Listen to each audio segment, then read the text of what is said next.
Hello, I hope you enjoyed the short footage of the train shuttle that connects North and South terminals of Gatwick Airport. If you're wondering what this is my first attempt at a travelogue. Unfortunately, due to the current pandemic, I had my ambitions to be a travelogger delayed by several months, and this is the first time I'm able to do that. So, as you can see, I'm in the terminal wearing a mask, and I could not be travelling at a better time, as yesterday the English and Scottish governments have announced tighter restrictions to COVID-19. These two main restrictions are that there's a big curfew, restaurants and pubs to close at 10 o'clock, and to ban households from mixing each other. In Scotland it's much tougher, as no households are allowed to mix whatsoever. This actually got me worried, as I had to call my accommodation yesterday to ask if my accommodation falls in those government requirements, and luckily it doesn't. So I'm not breaking the law or doing anything illegal by travelling to Scotland for 1 week. If you want to know what I'm doing, you should see a map of the United Kingdom, of the Scottish Highlands appear on the map any minute now. As you can see a brief itinerary of my journey there. If you can't see it, then it means that my editing skills aren't that good, so what can I do? So, in the course of this travelogue, you'll see a big montage of videos, pictures of the Outer Hebrides, Inverness, and the areas between Loch Ness and maybe a bit of the Isle of Skye, because somehow lots of people love the Isle of Skye. Well, that's just my opinion and other people's opinions, and oh, let that be. And also, you won't see a lot of my face in front of the camera, because I do have autism and I don't like being put in front of a camera all the time. And I'm doing this not just for myself, but for other people as well. You don't get the opportunity to do these kinds of ventures. So, shall we continue?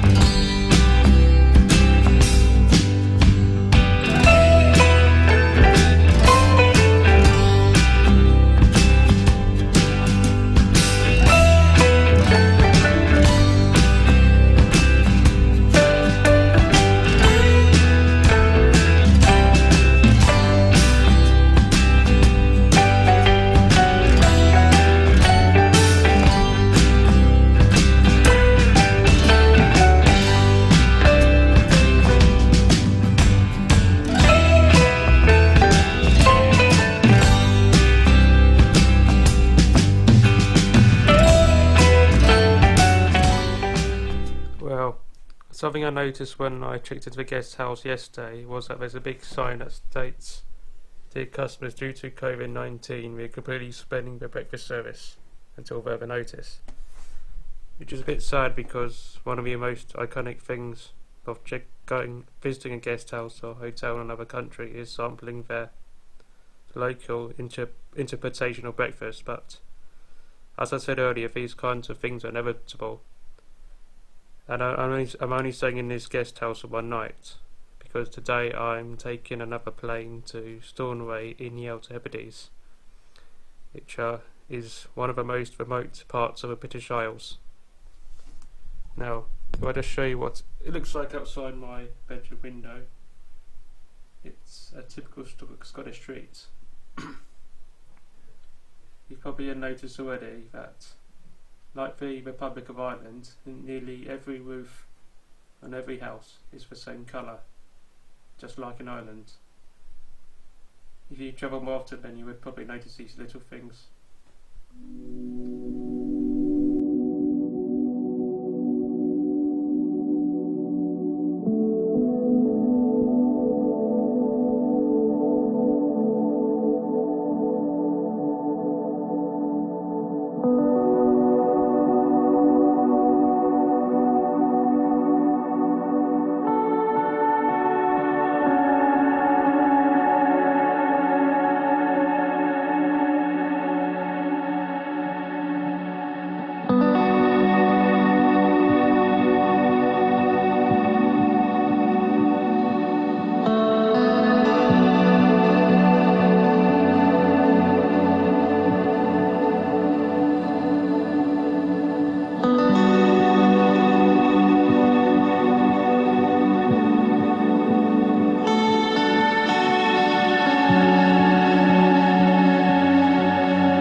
So, I'm in Stornoway now, as you can see. It's the largest town in the Outer Hebrides. However, if you compare that with the towns in the mainland UK, it's actually very, very small. The population being roughly tens of thousands of people. This is where I'll be staying for the next couple of days.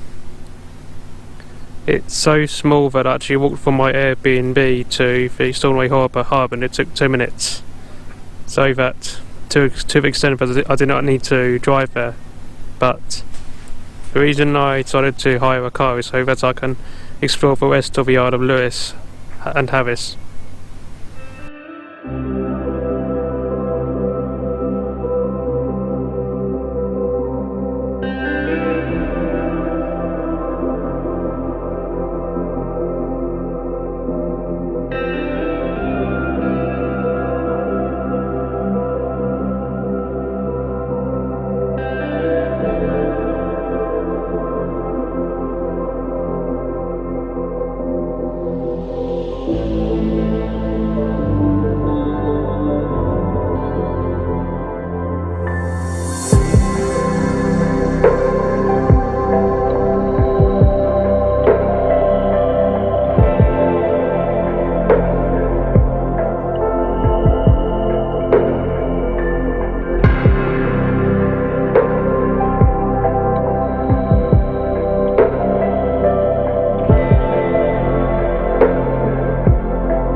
Going down to my death.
One of the main setbacks when you're driving alone is that you can't take pictures at the same time.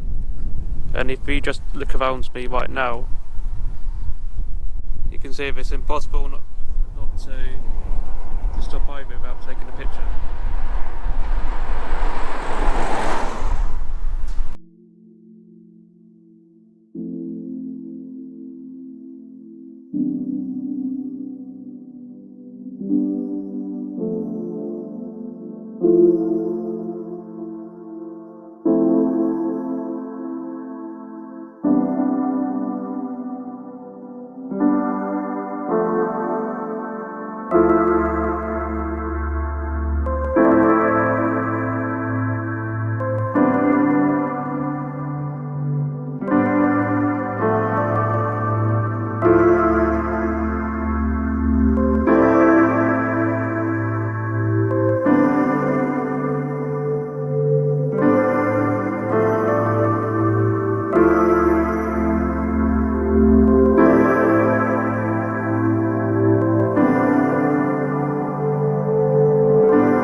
So, this is one of the many beaches of the Outer Hebrides. This one took me an hour to drive from Tarbet. On the map it is spelled out as Hashinish, but according to the locals it's actually pronounced Hushnoish. Wow, look at that.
Going to probably kill him if he stays here.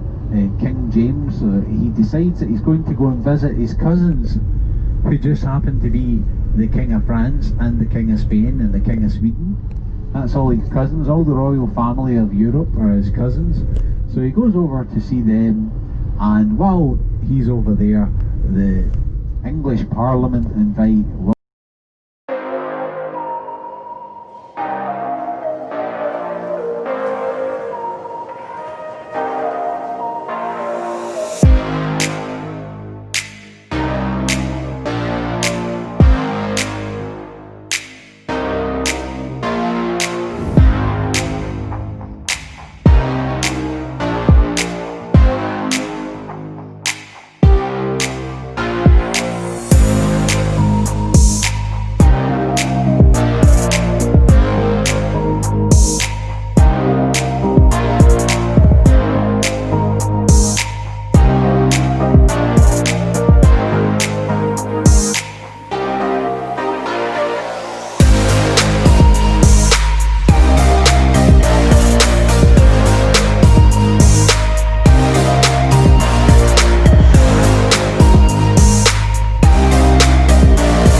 Where's that song come from? Sorry if the title looks a little wonky, it's just something I put in there to catch your attention. And to put it short, yes, I did have a great time. My favourite parts were driving around the Outer Hebrides, as well as the coach tours that went through the Highlands. But, unfortunately, I did spend a lot of money booking the whole thing. There were a few things I could have done to save money, but because I started planning it back in August, I had limited time. I'll give you one tip that will help you save money, as well as an easy way to travel to the Outer Hebrides. So, here we go. The best way to get to Stornoway is from Inverness, the unofficial capital of the Scottish Highlands, and there are two ways to do it, but one way is more expensive than the other, as I'll show you. Obviously, flying from Inverness to Stornoway is more expensive, but it takes less time. And also, if you're travelling around Scotland without a car and want to save money, then it's best for you to do the ferry and coach option. So, to do that, the 961 bus leaves Inverness bus station twice a day. It will take you to Eilean, which is basically a village with a ferry port and nothing else. The coaches and ferries are timed so that the coach will arrive at least half an hour before the ferry check-in closes, so you don't need to worry about missing a ferry due to the coach being late. And it's the same thing vice versa. But most importantly, buy your bus and ferry tickets in advance before you travel, and keep printed copies as well. As for the Outer Hebrides, you won't get to see the whole area without a car. If you cannot drive, you can hire a bicycle somewhere in Stornoway. There are a couple of hire shops in the town. However, if you try to hire on a Sunday, you'll find out that nearly every shop and building in Stornoway will be closed, except for the petrol station and the ferry port. And in regards to COVID-19 and safe travel, if you're flying from England or Wales, you do not need to self-isolate nor take extra precautions when going to Scotland or the Outer Hebrides. Just bring your mask, your hand sanitizer, and be safe. And that's it. I hope you enjoyed watching this travel log, and I hope it gives you ideas for your own journey to the Scottish Highlands. I'll certainly go back there with a partner or some friends, and hopefully do more driving, especially around the North Coast 500. Bye.